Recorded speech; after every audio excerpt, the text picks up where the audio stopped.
देश की बहस की शुरुआत करता हूं, सीधे चलता हूं डॉक्टर संबित पात्रा के पास। डॉक्टर पात्रा, आप खुद एक डॉक्टर हैं, मैं आपसे समझना चाहता हूं दिल्ली में हालात आखिरकार इतने क्यों बिगड़ गए कि हम न्यूयॉर्क और साओ पालो से ऊपर जाते जा रहे हैं उस रेट पे जिस हिसाब से इन्फेक्शन हो रहा है हमारा। देखिए दीपक जी, अभी हमने दो राज्यों के मतलब एक राज्य के स्वास्थ्य मंत्री और दूसरे राज्य के सरकार के प्रवक्ता को सुना कि किस प्रकार वो खुद आगे बढ़कर काम कर रहे हैं, और ठीक उसी प्रकार आज का जो ये बहस है एक सार्थक बहस होना चाहिए। डॉक्टर वली जैसे और एम्स के पूर्व निदेशक जैसे डॉक्टर मिश्रा जैसे यहाँ बड़े लोग बैठे हुए हैं, तो स्वाभाविक है तू मैमे का डिबेट नहीं होना चाहिए। दीपक भाई, आपको ये समझना होगा कि जहाँ तक दिल्ली का सवाल है, चंद दिनों से दिल्ली में जो परिस्थिति है, कहीं ना कहीं, जैसे हम भी दिल्ली में रहते हैं, आप भी दिल्ली में रहती है, बहन अतसी भी दिल्ली में रहती है, हम सबके मन में कहीं ना कहीं घबराहट है। और हमारे कई जानने वाले लोग ना केवल सफ़र किए हैं, कई जानने वाले लोग इस दुनिया से चले जा चुके हैं, वो परलोक सिधार गए हैं। अभी हाल फिलहाल में ही हमने देखा कि बहुत सारे ऐसे जानकार लोग आज हमारे बीच में नहीं हैं, तो ये चिंता का विषय तो है।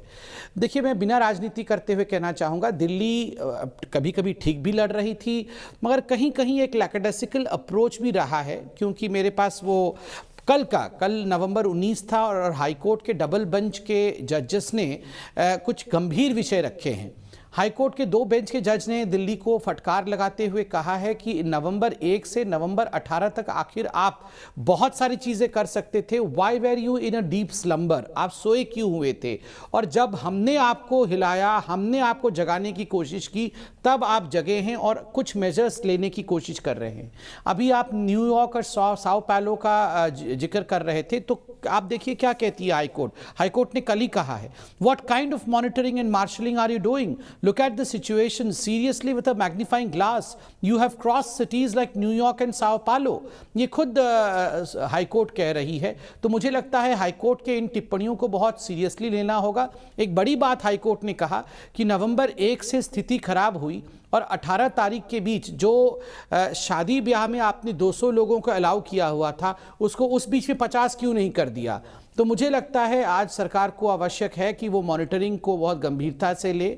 और दूसरी बात है, मैं दिल्ली के लोगों को यह भी आश्वस्त करना चाहूँगा कि पिछली बार जब सिचुएशन खराब हुई थी, तब गृह मंत्री अमित शाह जी ने इसमें दखल दिया था, सिचुएशन सुधरा था। पुनः गृह मंत्री अमित शाह जी ने एक 12 पॉइंट प्रोग्राम के साथ इसमें अब उन्होंने शिरकत किया है।